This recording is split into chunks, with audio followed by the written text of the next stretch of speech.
Hello everyone, स्वागत है आपका पॉलिटी के 5000 प्लस एमसीक्यू रिवीजन सीरीज में। आज का टॉपिक है गवर्नर। गवर्नर से रिलेटेड स्टार्टिंग से लेकर लास्ट तक जितना भी आज तक एमसीक्यू आया है, फ्यूचर में आने वाला है, सारा का सारा कवर करा दूंगा। लास्ट तक बने रहना। पूरा आपका static topic with MCQs cover होने वाला है।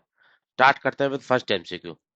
Under which article of Indian constitution is office of governor establish. Simple question है, पूछे जाते हैं ऐसे क्वेश्चन कि किस आर्टिकल के अंदर ये ऑफिस आता है। तो ये ऑफिस ऑफ गवर्नर आता है आर्टिकल 153 के अंदर। ठीक है, सिंपल है, बिल्कुल याद रख सकते हैं, कुछ ज्यादा डिफिकल्ट नहीं है। 153 के अंदर आर्टिकल के अंदर ऑफिस ऑफ गवर्नर आता है। नेक्स्ट क्वेश्चन पे आते हैं। Who is the executive head of the state government. State government का एग्जीक्यूटिव हेड किसको बोला जाता है? चीफ मिनिस्टर को बोला जाता है या गवर्नर को बोला जाता है? बताइए। एग्जीक्यूटिव हेड बोला जाता है स्टेट गवर्नमेंट का गवर्नर को, जैसे कि प्रेसिडेंट को बोला जाता है यूनियन गवर्नमेंट का। ठीक है। दो सॉरी दो पॉइंट है इसमें नोट करने वाले कि रियल एग्जीक्यूटिव एक टर्म होती है और एक डी जूरे और डी फैक्टो वाली टर्म होती है। ठीक है, डी जूरे और डी फैक्टो। एग्जीक्यूटिव हेड कौन होता है? गवर्नर होता है। और चीफ मिनिस्टर क्या होता है? रियल एग्जीक्यूटिव होता है। तो गवर्नर को बोलते हैं डी जूरे और चीफ मिनिस्टर को बोलते हैं डी फैक्टो। ये बात याद रखना, कई बार इस पे क्वेश्चन आता है कि डी जूरे हेड कौन है? वो गवर्नर। और डी फैक्टो रूल हेड कौन है? वो स्टेट चीफ मिनिस्टर। इस पे मल्टीपल टाइम क्वेश्चन आया हुआ है। You have to remember that. What is the minimum age required to appoint as governor. Governor बनने के लिए आपको इतने साल का होना ही पड़ेगा, वो है 35 ईयर्स ऑफ एज। ठीक है, 35 ईयर की एज होगी तभी आप गवर्नर बन सकते हो, अदरवाइज नहीं। दो कंडीशन मेंशन है आर्टिकल 157 के अंदर, क्वालिफिकेशन जिनको बोलते हैं गवर्नर बनने के लिए। दो ही है बस, उससे ज्यादा कुछ भी नहीं है। सिटीजन होना चाहिए, बाई बर्थ भी हो सकता है और वैसे भी हो सकता है, नेचुरलाइजेशन रजिस्ट्रेशन वगैरह से। ठीक है। और 35 ईयर्स ऑफ एज होना चाहिए। 35 ईयर्स ऑफ एज और अबव, और सिटीजन होना चाहिए। और इसमें आप लोगों को, अगर आपने मेरा प्रेसिडेंट का लेक्चर देखा होगा तो वहां पर अदर कंडीशन थी। वहां पे क्या था? 35 एलओसी। एलओसी मतलब लोकसभा का मेंबर बनने के लिए भी एलिजिबल होना चाहिए, ऑफिस ऑफ प्रॉपर्टी नहीं होना चाहिए, सिटीजनशिप होनी चाहिए। बट यहाँ पे ऐसा कुछ नहीं, यहाँ पे 35 ईयर्स ऑफ एज और सिटीजनशिप ओनली। ठीक है। Who among the following is not eligible to appoint as governor of state. इनमें से कौन चार ऑप्शन में से गवर्नर नहीं बन सकता? वो सिटिंग एमएलए बन सकता है, इलेक्शन लड़ो, जीत गए तो बाद में एमएलए की सीट छोड़ दो, गवर्नर की पकड़ लो। एमपी भी बन सकता है, इलेक्ट होने के बाद एमपी छोड़ना पड़ेगा बाद में। 34 साल से एज वाला पर्सन, अभी बताया था 35 ईयर्स ऑफ एज होनी चाहिए, तो C option is the incorrect. ठीक है। और even a retired civil servant भी अपॉइंट हो सकता है गवर्नर। तो सी ऑप्शन करेक्ट होगा कि ये पर्सन 34 साल की एज का होगा, वो गवर्नर नहीं बन सकता। Who appoint the governor of state in India. Appointment किसके द्वारा की जाती है? स्टेट गवर्नमेंट गवर्नर की अपॉइंटमेंट की जाती है प्रेसिडेंट ऑफ इंडिया के द्वारा। ठीक है, प्रेसिडेंट ऑफ इंडिया के द्वारा अपॉइंट किया जाता है अंडर आर्टिकल 155। तो आर्टिकल्स भी आपको याद रखने हैं, किसके द्वारा अपॉइंट किया जा रहा है और किस आर्टिकल के अंदर अपॉइंट किया जा रहा है। ठीक है। ओथ कौन दिलाता है? Who administer the oath of office to governor of state. ठीक है, यहाँ पे कैच है, यहाँ पे आप लोगों को समझना है। यहाँ पे उनको ओथ दिलाने का काम करते हैं chief justice of high court. ठीक है, अपॉइंट बेसिक प्रेसिडेंट कर रहे हैं, पर चीफ को ओथ कौन दिलाते हैं? Chief justice of high court under article 159। ठीक है। टेनोर क्या होता है? जनरली जनरली पूछ रहा हूँ, टेनोर टेनोर रहता है 5 साल। ठीक है, जनरली टेनोर 5 साल होता है। बट वो प्लेजर ऑफ प्रेसिडेंट ही सर्व करते हैं। प्रेसिडेंट चाहे तो उनको 5 साल पहले भी हटा सकते हैं। ठीक है। और उनको हटाने के लिए कोई रेजोल्यूशन वगैरह मूव नहीं होता, उनको simple pleasure of president, president चाहे तो बिना किसी नोटिस के, बिना कुछ बताए उसको कभी भी हटा सकता है। ठीक है। बट जनरली पूछा है यहाँ पे टाइम, क्योंकि यहाँ पे ऐसा नहीं दिया हुआ, प्लेजर ऑफ प्रेसिडेंट का ऑप्शन नहीं दिया हुआ, तो जनरल टाइम क्या होता है? 5 साल होता है। To whom does governor of state submit his resignation. किसको रेजिग्नेशन सबमिट करते हैं? प्लेजर ऑफ प्रेसिडेंट, तो प्रेसिडेंट को ही सबमिट करेंगे। Who appoint the chief minister and other minister of state. Chief minister और मिनिस्टर ऑफ स्टेट को कौन अपॉइंट करता है? चीफ मिनिस्टर को अपॉइंट करता है गवर्नर, और गवर्नर बाद में चीफ मिनिस्टर की रिकमेंडेशन पर अपॉइंट करता है अदर मिनिस्टर्स को, गवर्नर के द्वारा अपॉइंट किया जाता है। और आर्टिकल कौन सा होगा इसमें? 164, जैसे कि 75 होता है यूनियन के लिए। ठीक है। Administer the oath of office and secrecy to the minister of state. जो स्टेट के मिनिस्टर बनते हैं उनको ओथ कौन दिलाता है? गवर्नर ऑफ स्टेट दिलाते हैं।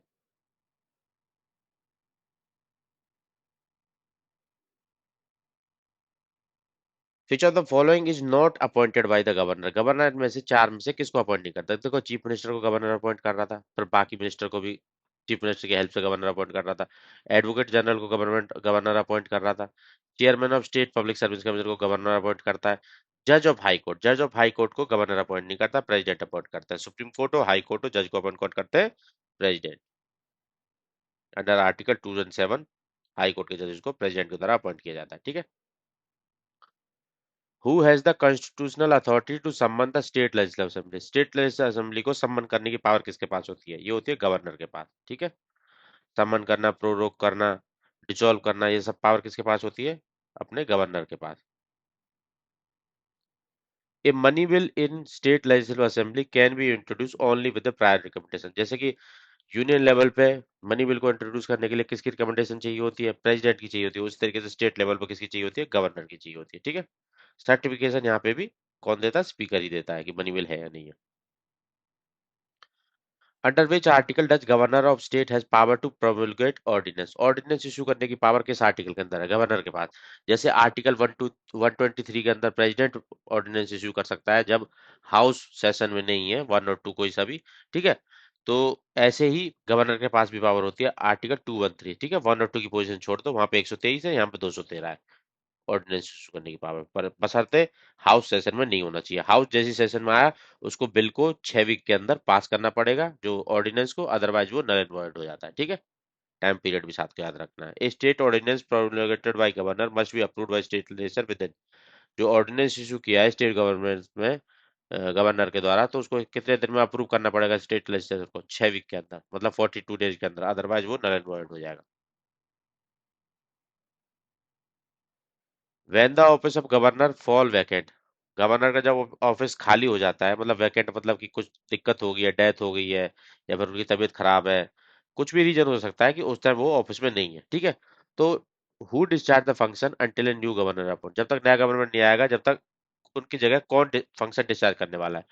ये आर्टिकल 160 में मेंशन है कि एक पर्सन अपॉइंट किया जाएगा प्रेसिडेंट के द्वारा, आर्टिकल 160 के अकॉर्डिंग, ठीक है। जब तक प्रेसिडेंट अपॉइंट करते हैं नए गवर्नर, क्योंकि गवर्नर को इशू अपॉइंट किसके द्वारा किया जाता है? प्रेसिडेंट के द्वारा। तो अगर वो ऑफिस वैकेंट हो गया है, तो प्रेसिडेंट के अकॉर्डिंग उसको रिफिल किया जाएगा, और मीन वाइल में उसके पर्सन को अपॉइंट कर दिया जाएगा प्रेसिडेंट के द्वारा, आर्टिकल 160, ठीक है। जनरली क्या करते हैं?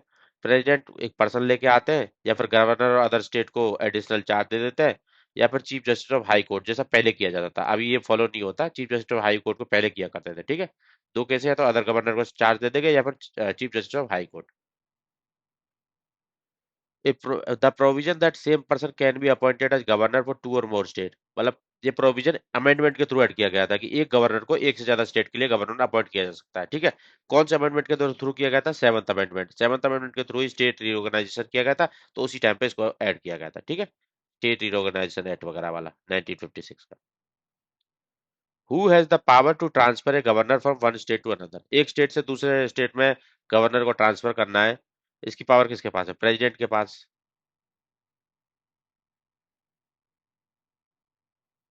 प्लेजर डॉक्ट्रिन मेनली जो इन्फ्लुएंस कर रही है, प्रेसिडेंट के पास जो पावर है, प्रेसिडेंट और किसकी एडवाइस पे काम करता है? काउंसिल ऑफ मिनिस्टर की। तो गवर्नर को ट्रांसफर करने की पावर किसके पास है? प्रेसिडेंट के पास।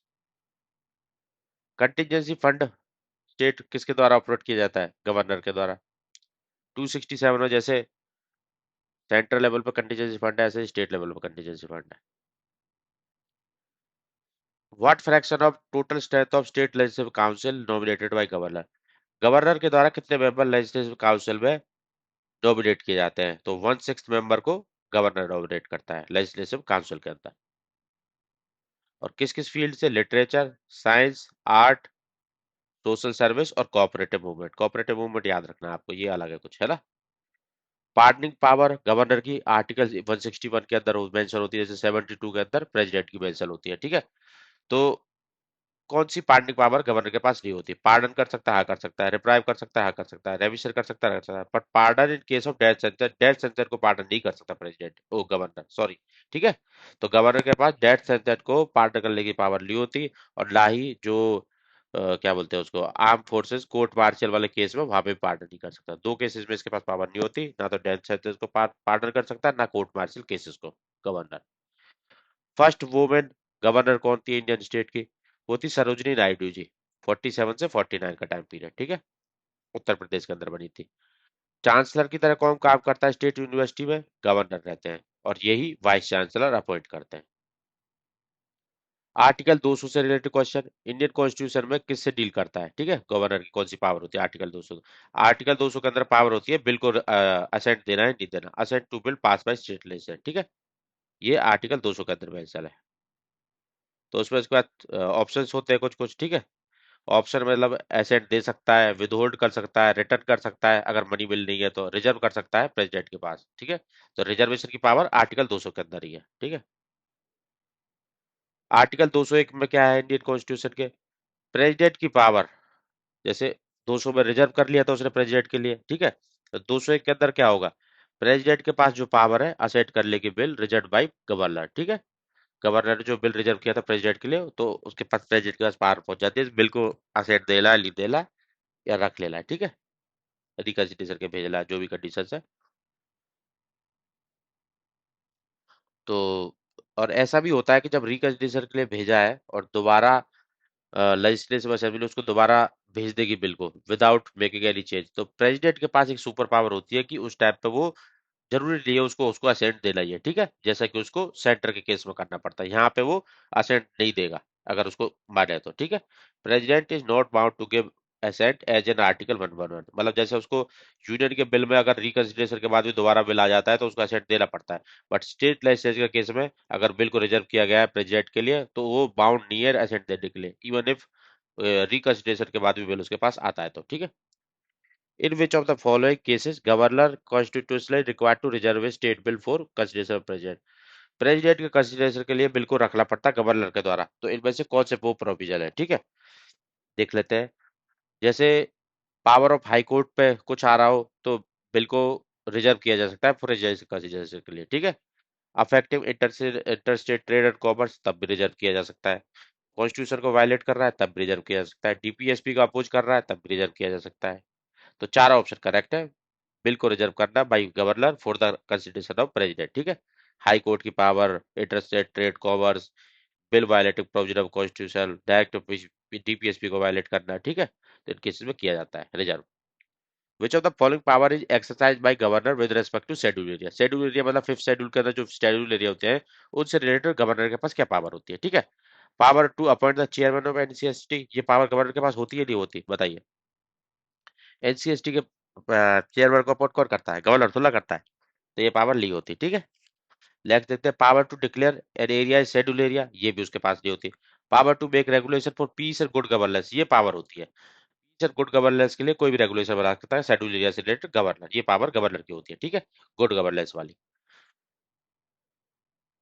जैसे कि prohibiting restricting transfer of land tribal land. ठीक है, regulating money laundering schedule tribes को, और any measure for peace and good governance. ठीक है, लैंड ट्रांसफर करना उनके बीच में भी दूसरों के बीच में भी, और मनी लैंडिंग वाली एक्टिविटी को रेगुलेट करना, और पीस और गुड गवर्नेंस के लिए रूल बनाना, ये गवर्नर के पास पावर होती है। ठीक है, और गवर्नर एक एनुअल रिपोर्ट भी सबमिट करता है प्रेसिडेंट को on administration of schedule area.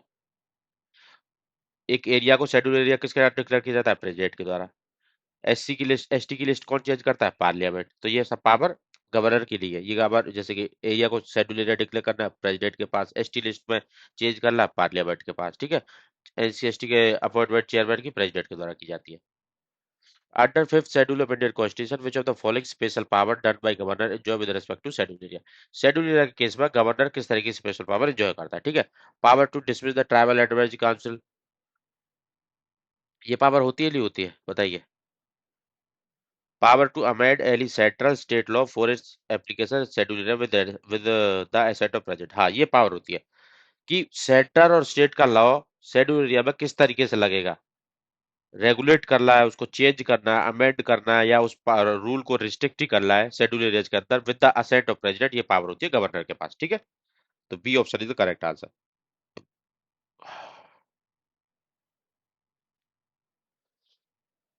ये एसटी की लिस्ट पार्लियामेंट के पास पावर है, ऑलरेडी बताया। सिक्स शेड्यूल एरिया डिक्लेयर करना वो पार्लियामेंट के पास है। डिसमिस करना ट्राइबल एडवाइजरी काउंसिल, ये फिफ्थ शेड्यूल के अंदर रूल फिर फ्रेम होते हैं, वो उसके अंदर है। ठीक है, सिक्स शेड्यूल से रिलेटेड गवर्नर के पास क्या पावर होती है? इससे रिलेटेड क्वेश्चन है सिक्स शेड्यूल से रिलेटेड। तो सिक्स शेड्यूल से रिलेटेड पावर के अंदर देख लेते हैं। Creation of new autonomous district council बनाना और उसकी बाउंड्री का अल्टर करना, ये पावर गवर्नर के पास होती है, ठीक है। तो A is the correct answer. Nomination of member of district council, ये भी पावर होती है। Mandatory, one second, mandatory assent to law pass by district and region council, ये भी पावर उसी के पास होती है। पावर टू अन्यूल और suspend acts of district council, ये भी पावर होती है। Authority to assume all of the following function of district of emergency, ठीक है, ये सब पावर होती है उससे रिलेटेड। तो ऑल आर करेक्ट। मतलब सिक्स शेड्यूल के अंदर जो एरिया आते हैं आर्टिकल 244(2), ठीक है, वहां पे गवर्नर के पास कुछ पावर होती है, या तो देखो नई डिस्ट्रिक्ट काउंसिल भी बना सकता है, रीजनल काउंसिल भी बना सकता है, बाउंड्री अल्टर कर सकता है, नाम चेंज कर सकता है, एरिया चेंज कर सकता है, नॉमिनेट कर सकता है मेंबर वहां पे, फ्रेम कर सकता है रूल कॉन्स्टिट्यूशन के लिए, ठीक है। तो ये सब पावर होती है। Appointment commission to investigate governance issue, ये भी उसके पास पावर होती है, ये सब पावर उसके पास होती है। लेजिस्लेटिव केस में लॉ पास कर सकता है डिस्ट्रिक्ट रीजनल काउंसिल के लिए, डिसाइड कर सकता है कि हाई कोर्ट का जुरिस्डिक्शन किस काउंसिल पे लगेगा, काउंसिल कोर्ट पे। स्पेशल इमरजेंसी पावर में एन्यूल कर सकता है, सस्पेंड कर सकता है council law. Governor can assume the power, power भी अज्यूम कर सकता है काउंसिल की इमरजेंसी केस में, ठीक है। तो इस तरीके से सारी पावर उसके पास सिक्स शेड्यूल में। When the same person is appointed as the governor for two or more state, दो से ज्यादा स्टेट के लिए गवर्नर अपॉइंट कर जाता है सेम पर्सन को, तो सैलरी कैसे डिटरमाइन हो जाती है? Salary shared among the state and proportion fix by president, मतलब प्रेसिडेंट फिक्स करता है उस शेयर में, दोनों स्टेट के बीच में सैलरी उसकी शेयर की जाती है, और कंसोलिडेटेड फंड ऑफ स्टेट से आती है, ठीक है। Is the governor A part of state legislature, state legislature का पार्ट होता है, माना जाता है गवर्नर को स्टेट लेजिस्लेचर का पार्ट? हाँ माना जाता है, क्योंकि बिल को पास करना लास्ट में तो फाइनल इनके पास होता है ना, integral part of state legislature है, ठीक है। What is the procedure mention in Indian constitution for removal of governor, governor को रिमूव करने के लिए क्या प्रोसीजर मेंशन है इंडियन कॉन्स्टिट्यूशन, ठीक है। इसके लिए क्या इम्पीचमेंट चाहिए होता है? मैंने आप लोगों को बताया था ऑलरेडी कि गवर्नर के प्लेजर पे सर्व कर, सॉरी प्रेसिडेंट के प्लेजर पे सर्व करता है ये। तो इसके लिए कोई प्रोसीजर मेंशन नहीं है, no procedure prescribed for removal, governor hold office at the pleasure of president, तो D is the correct answer, ठीक है। नेशनल वुमेन डे कब सेलिब्रेट किया जाता है, ये क्वेश्चन कई बार आ जाता है। तो ये किया था 13 फरवरी को। क्यों, इसलिए दिन क्यों किया जाता है? सरोजिनी नायडू जो फर्स्ट वुमेन गवर्नर थी, उनके बर्थ एनिवर्सरी पे, ठीक है। To whom the governor of state constitutionally responsible, किसको रेस्पॉन्सिबल होता है गवर्नर, किसके प्लेजर में रहता है? प्रेसिडेंट, तो इसी को रेस्पॉन्सिबल है, ठीक है। Which of the following true regarding criminal offences, criminal proceeding Aman governor while in office, criminal proceeding move की जा सकती है गवर्नर के अगेंस्ट जब वो ऑफिस में होता है? नहीं की जा सकती। Criminal proceeding can not be instituted against a governor while in office, ऐसा नहीं किया जा सकता, ठीक है। 361 के अंदर प्रॉपरली मेंशन है ना, ना गवर्नर के अगेंस्ट की जा सकती है इंस्टीट्यूट, ना प्रेसिडेंट के अगेंस्ट, सेम दोनों के लिए, ठीक है। Which of the following to regarding the civil proceeding, civil proceeding case में क्या है? सिविल प्रोसीडिंग केस में इशू की जा सकती है, इनिशिएट की जा सकती है, पर 2 मंथ का नोटिस देना पड़ता है, ठीक है। क्रिमिनल और सेम है दोनों केस में, प्रेसिडेंट के केस में भी गवर्नर के केस में भी। सिविल प्रोसीडिंग 2 मंथ के नोटिस का इनिशिएट की जा सकती है, पर क्रिमिनल प्रोसीडिंग नहीं की जा सकती वायलेंट ऑफिस, ठीक है। Which of the following is a discretionary power, governor की डिस्क्रिशनरी पावर कौन सी है इनमें से? चार ऑप्शन दिए हुए हैं, देख लीजिए। Appointment of chief commissioner, clear majority है, नहीं नहीं, जब डिस्क्रिशनरी पावर नहीं होगी। Reserving A bill for consideration of president, हाँ ये डिस्क्रिशनरी पावर है उसकी, ठीक है। तो इस केस में उसको काउंसिल ऑफ मिनिस्टर की हेल्प नहीं लेनी पड़ती, तो B is the correct answer.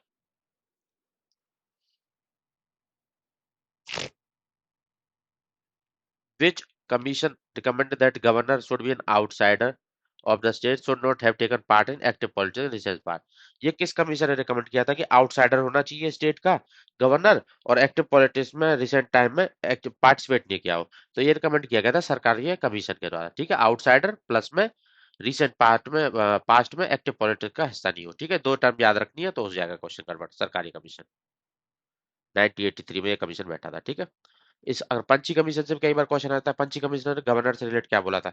तो दो तीन बात है उसमें भी कि at even at local level 2 साल से पार्टिसिपेट नहीं किया हो, इसने टाइम पीरियड दिया। उसने तो बोला था बस रिसेंट पास, इसने बोला कि 2 साल, एटलीस्ट 2 साल पहले से वो एक्टिव पॉलिटिक्स का हिस्सा ही नहीं हो, not even at local level.